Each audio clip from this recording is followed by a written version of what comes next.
I'm Tom Strange, and I'm the curator with Sigal Music Museum, and I want to introduce you to a piano that I think was advertised correctly, an extraordinary fine instrument known as the Piano Forte.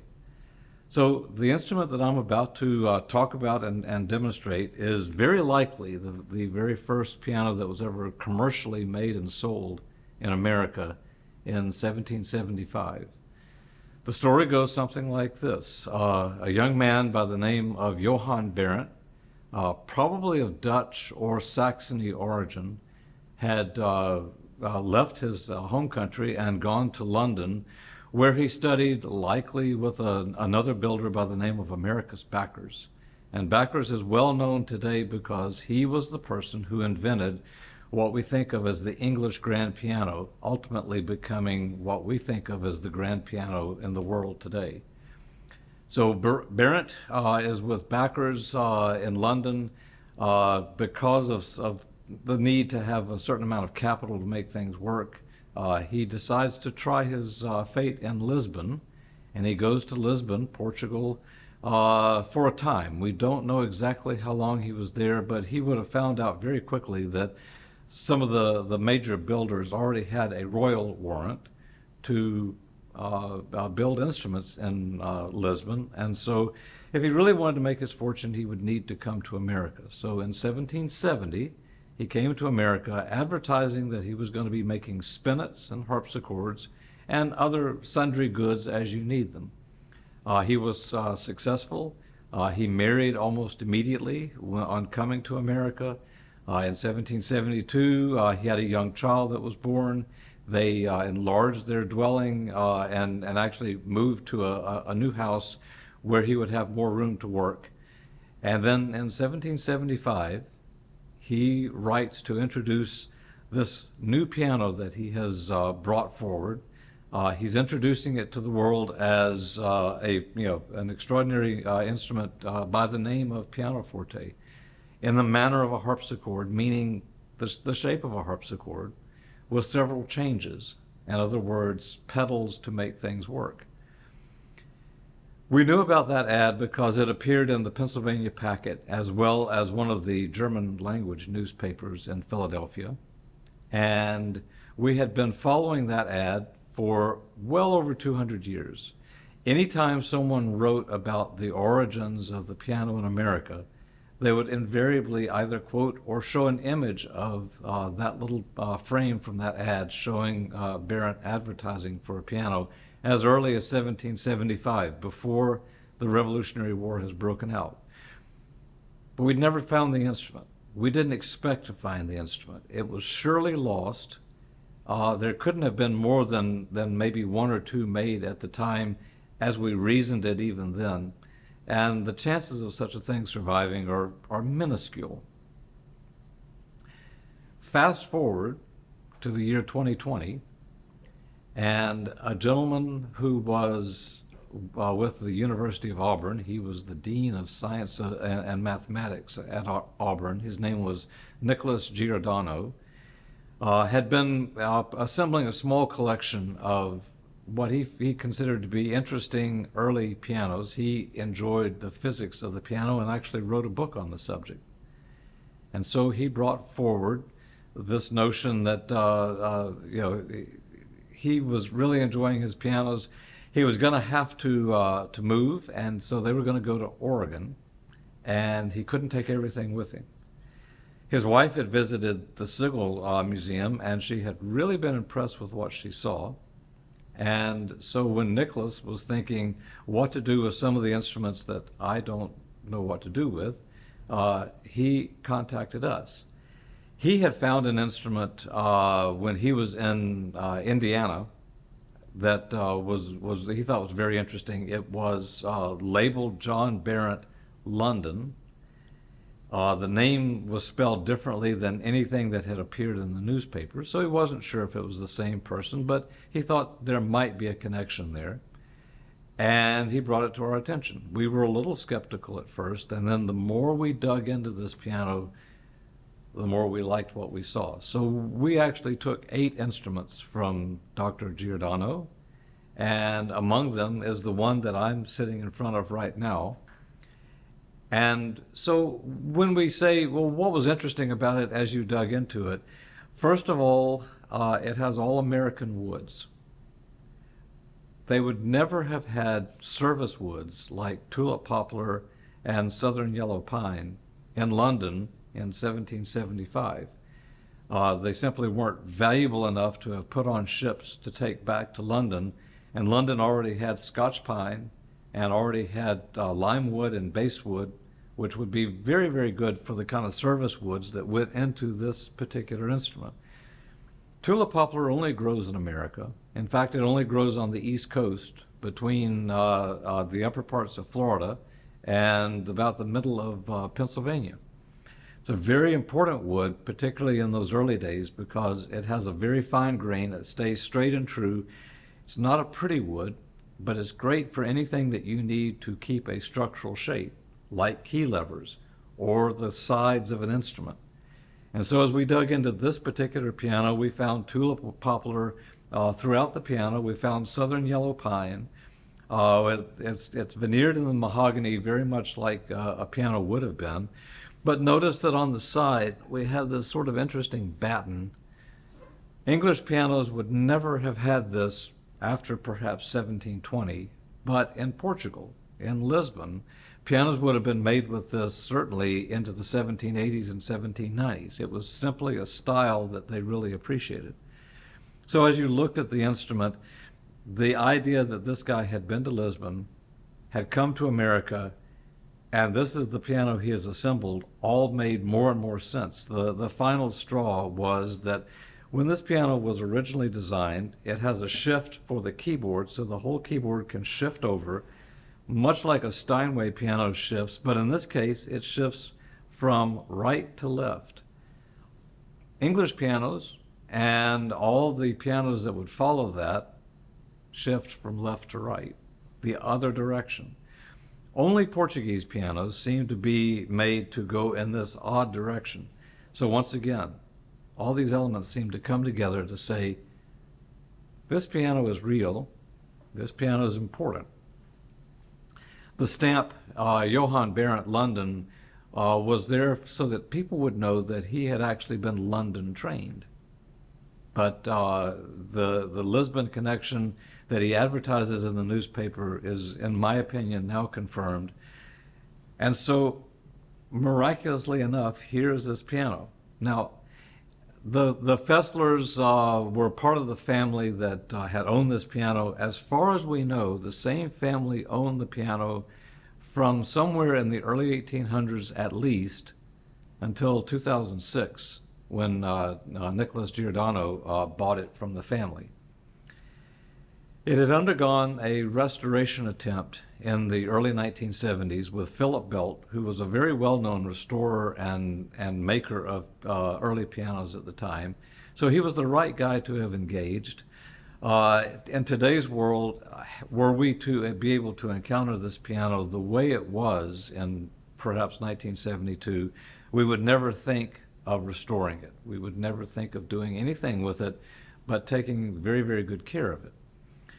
However, back in the 70s, the mindset was a little bit different. For the Fesslers, it either needed to be pretty and possibly work, or they were going to throw it out.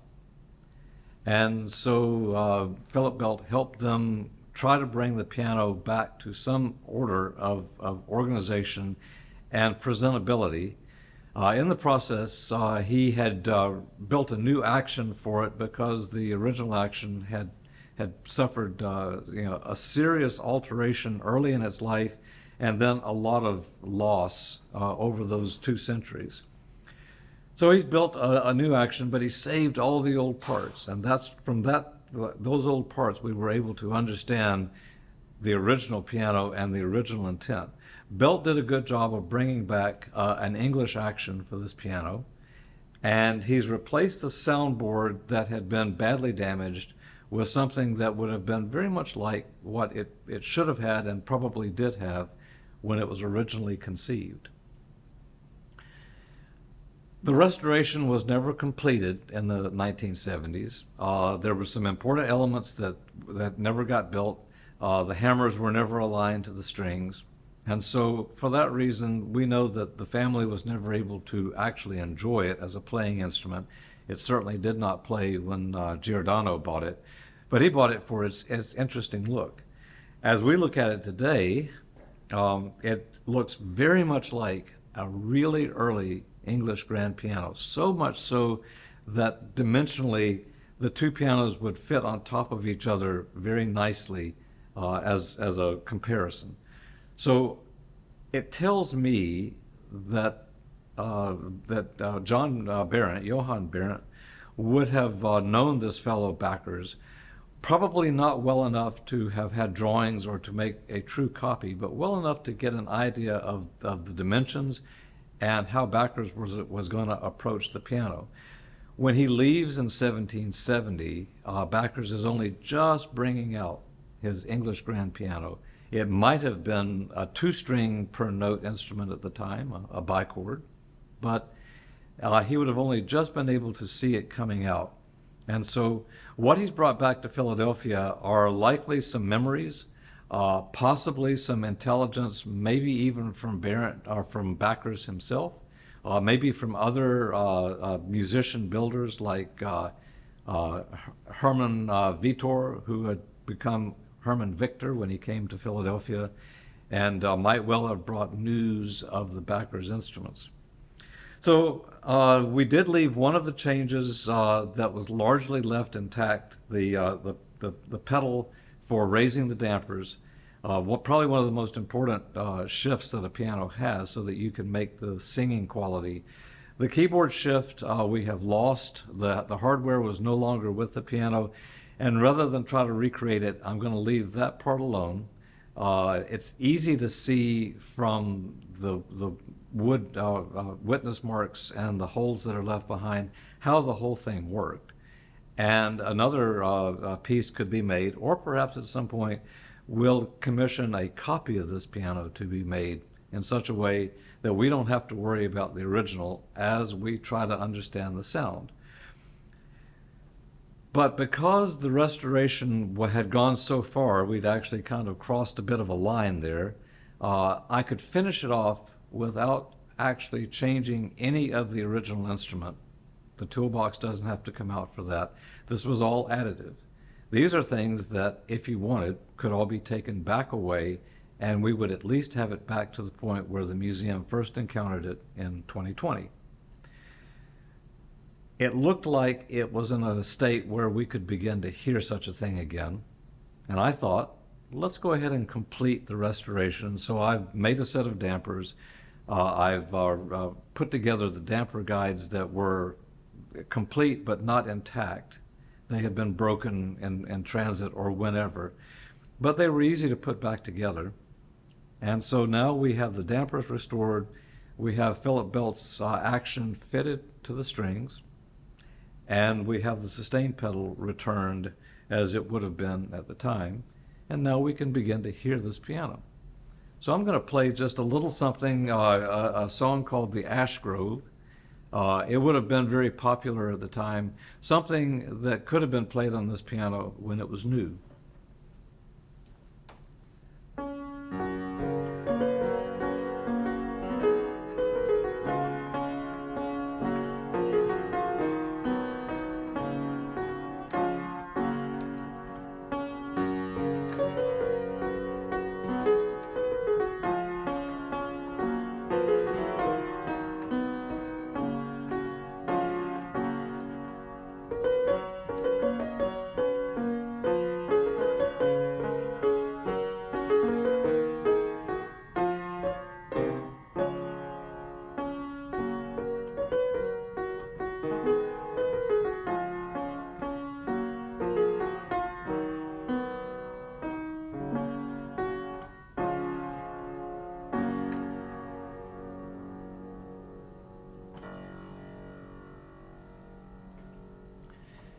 It's a piano with a small but projecting voice. It's its own voice. I can't tell you as we sit here that this is identical to what the sound of this piano would have been like when it was new. But because it's a fairly musical sound, because we have the case dimensions that we have Philip Belt's reimagining of the soundboard and his stringing schedule that he has used, I suspect we're pretty close. And it does sound very much like the Americus Backers of 1772, which I've had the privilege of being able to play a little on myself, so I remember what that sound was like. We didn't do anything in particular to try to make this piano sound like one thing or the other, but we have brought it back so that it can sound as it does today. And then everyone can make their own decision on how close we seem to have come to an instrument that's now 250 years old.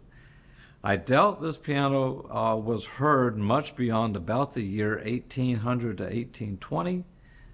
We know that by 1849, when a person bought it from the family through an estate auction, he had bought it for his daughters who declined to play the instrument, likely because it didn't play very well.